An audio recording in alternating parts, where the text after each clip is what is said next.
welcome back to another day, another vlog. It's Friday, done and dusted, last day of self-isolation, 14 days without, only get to leave the room for about an hour on the 12th day, so I am super pumped to get the hell out of here.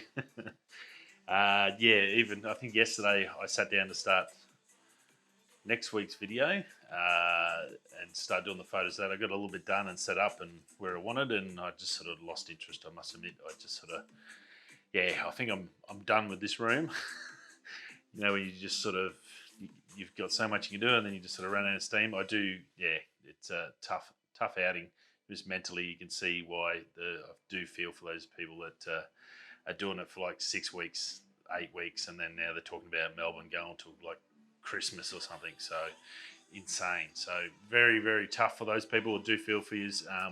Very my condolences, and just do what you can. It's hopefully at least I guess they get to go out and exercise for a day. When you do it this way, you're not allowed to leave at all to do anything. So that makes it even, I guess, a little bit trickier. But anyway, I'm out tomorrow and back up to site and get ready for next week's work. So very excited. First time I've been excited about going to work for a long time, just to get away from here. So yes, very cool. Now tonight is the video will go live. Don't forget, 8 p.m. on the east coast of Australia, 6 p.m. over here in the west. Just if you're in another time zone, wherever you're watching or listening from, you can just go to YouTube, set the reminder. I've got it set up as a premiere, so you can just whack it on that, and then you're away to go. Should be good. It'll tell you whatever time it's going to be for you. So it's a really good feature. So it's sort of handy. I'd rather do it that way, even if you can't get to watch. Come talk to us during the premiere. At least you sort of know when it's going to be there. You know it's ready to go. So it's a good little reminder. It's like a little alarm clock, I think. So quite handy. Now, if you haven't, the only way you can get that is if you subscribe. So if you haven't subscribed, just subscribe. Down here, hit the button and then go the bell and select all. And every time I put one of these shows out, or one of the photo journey shows, or a product review or unboxing, you'll get all the latest info. So very cool. Now, speaking of info, got a couple of good things out today. Now, Adidas, first one is a couple of years ago, they brought out the first 3D printed sneaker. So basically the base is 3D printed. It's basically hollow and it's just weaved in and out. So it's only got material actually where you need it. So it makes it ultra light and apparently fairly responsive. Now, it's been a couple of years. Sort of thought it was a bit of a fad there for a little bit. But they do have a new one out and they're getting better and better, and they're sticking with this technology. So it looks like it's going really, really well. Now, Adidas are famous for the Adiboost shoes, which are super, super comfortable. But they seem to be, as I said, they're sticking with this tech. I think this is actually the way forward. It's obviously cheaper for them because they're using less material. There's less wastage. You're not just making a big foam shoe. You can actually just build the stuff where you need it with a 3D printer.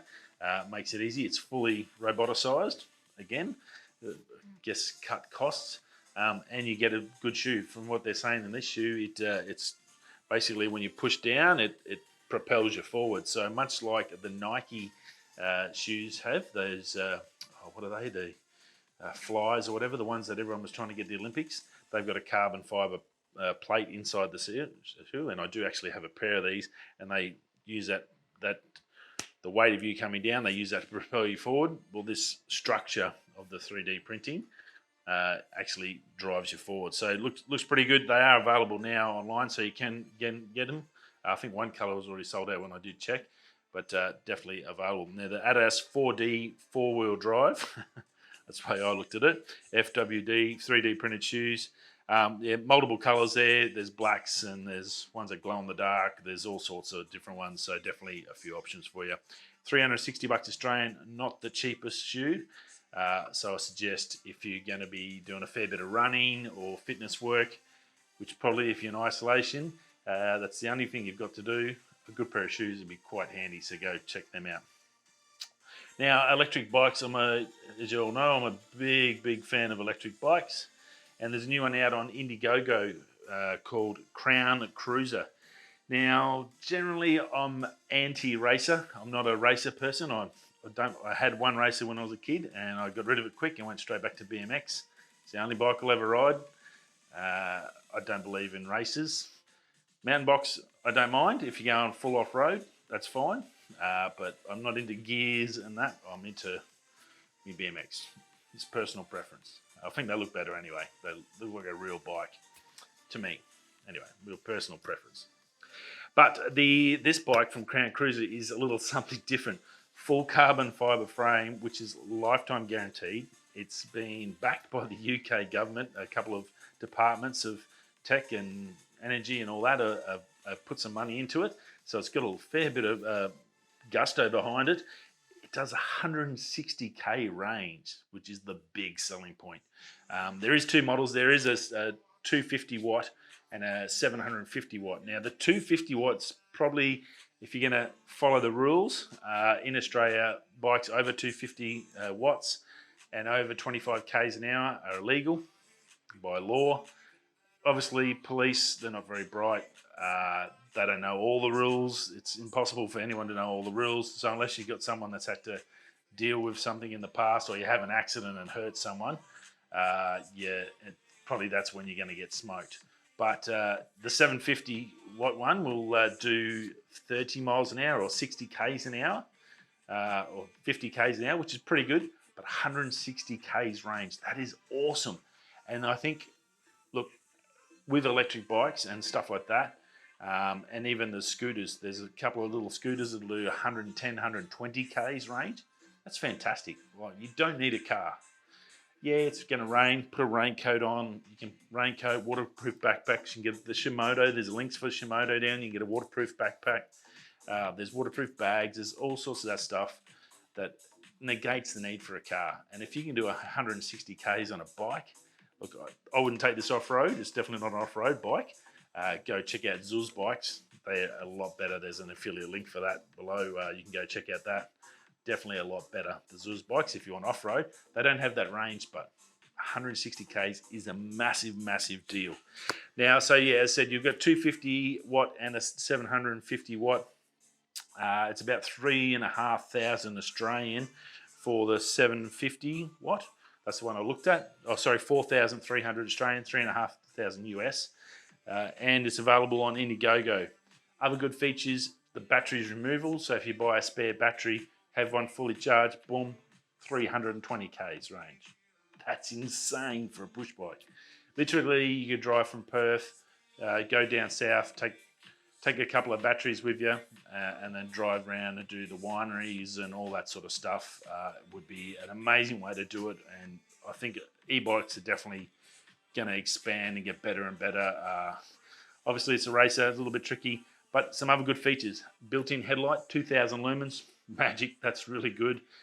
It's got a wireless charging for your phone, and it sits in its own little cradle. That then controls the alarm for the bike. It's got a built-in alarm. So if someone tries to steal it, it'll just lock up the wheels and lock the brakes on and the wheels on. It won't drive. It'll also tell you that someone's trying to steal it. You can put a custom get away from my bike alarm sounding on it. So it's got heaps and heaps of features. It's probably one of the best I've seen in regards to e-bikes. A lot have had either they're lightweight or they've got this or that. None of them I've seen have had the range. None of them had the extra features as well. Colorways, it's got wraps in there. The one I put up there, that's that green, that's a wrap on it. You can get different colors. There's all sorts of features and accessories you can get. I didn't want to go through all that. I'll be here for a whole show talking about this bike. But I think, look, it looks okay if you're into that sort of style, but the technology is definitely world class. And look, good luck to them. I hope they go really well, because you can get this into a BMX. I'll definitely save up and buy one, because 160 k's is magnificent for range. That's awesome. Super pumped. I've put the link below to that so you can shoot across and have a look at that one. I thought that was important enough to go and have a look. And then, yeah, sell your car, get on a bike, save the planet. Beautiful. Right, now, Fujifilm. They have a big one on the camera side. Probably released yesterday, but it's already available for pre-order, and we've got prices in the Australian shops at Camera House. The Fuji GFX 50S Mark II. Couple little body styling changes. It's basically the GFX 100 body now, it's in that body, but it's only got the 50 megapixel sensor, or 51.4 megapixel sensor, I should say. But got some really good new features. 6.5 stops of IBIS, and if you go check out Gordon Lang's video on it, he does a little quick video of it, and that IBIS is really good. So basically, goes from shaky to it's dead still. Really, really good on that. Not that you're going to use it for movies. For video, it's pretty average. It only does 1080p. I think you can do up to 30 frames, but it's definitely not a video camera. This is for landscape and portrait photographers, and I think it's a really good option for that. So 3.69 million .EVF, so that's really good. Crystal clear, lots of zoom in. I think you can go into like 17 times zoom to go in and see if you got it accurate and sharp. So that's really good. Dual SD cards. It's got a 3D horizon level, so it's not only you get your horizon level normally here in your normal screen, you'll get a second lot, so you can see if that's level at the back of your shot too. So that's fantastic for landscape photographers. 200 megapixel shift mode. So basically, it takes 16 images, stitches them together. You get one 200 megapixel shot, which is going to be awesome to edit. And for your SD cards, you're going to definitely need 2 of them to store all these photos. What else has got? 900 grams, super light for a medium format camera. That's pretty darn special. I think that new lens that comes out of 35 to 70 was about another 300. So you're going to be looking at about 1.2 kilos for a combo. So that's not too bad. Medium format, these are like normally big cameras, big heavy duty cameras. This is a lightweight option, and definitely quite handy if you're out hiking. And again, for landscape, I think this is really aimed at the landscape photographer, and I think it'll do really well for the price. 6,500 Australian dollars. It sounds a lot, but for medium formats, which can go up to $40,000 to $50,000 a camera, this is a bargain. Now that matches up to say like an R5 level sort of cost.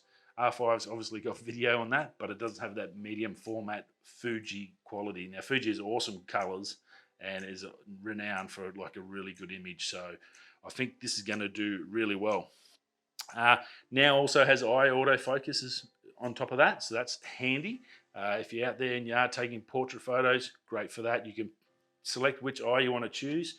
It doesn't lock onto one. You can actually put it across. It's got a little joystick there for your focus, so that's quite handy as well. And what else do we have in there? I think that's about it. Oh, not the fastest camera.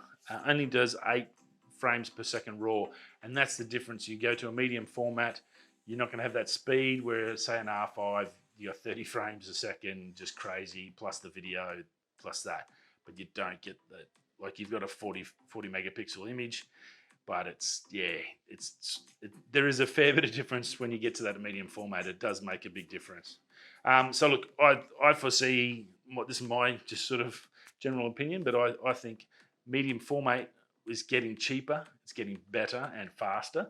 So I think we're going to see pro cameras becoming medium format cameras. Everyone will start using medium formats, all the pros, and then the entry level will be the full frame, and the APS-C will just disappear, or will just be video, mainly just for video cameras. Because APS-C, as Mark Holtz talked about, I think yesterday in his new video, APS-C on video is fantastic. Photos, I don't think it's is anywhere near as good, and that's why I moved up to full frame. And I think once you go up photos wise up to medium format, you've got the next level. It's just the next level up, and you get that extra quality in there, especially when you're going into large prints and stuff like that. Speaking of which, I did spend a bit of time yesterday on the website. I've updated, put some new prints, some new gear, some face masks on there. There's all sorts of new stuff on there. Go check it out and hook yourself up. Get ready for the change of season or a bit of traveling or whatever you're into. Help the channel out. I do appreciate it. Rightio, I will see you all on Monday. Don't forget tonight's show. Go check that out. She's a bit of a doozy. It's a fun one. There's a little bit of swearing in it. I will warn you now. It's got some explicit language. We'd had a few bevies. It was a fun day. It's something different from my normal PC fun politeness. So yeah, this is, I guess, the other side of what I do when I go fishing. It gets a little bit fun. I guess. For me, it's fun. It's not offensive. We do take the piss out of a good mate, but yeah, it's all in good spirit. But yeah, I'll see you on Monday, and have a good weekend wherever you are, wherever you're listening from. Thanks for dropping by. Go that way or that way. I'll see you on Monday. Peace.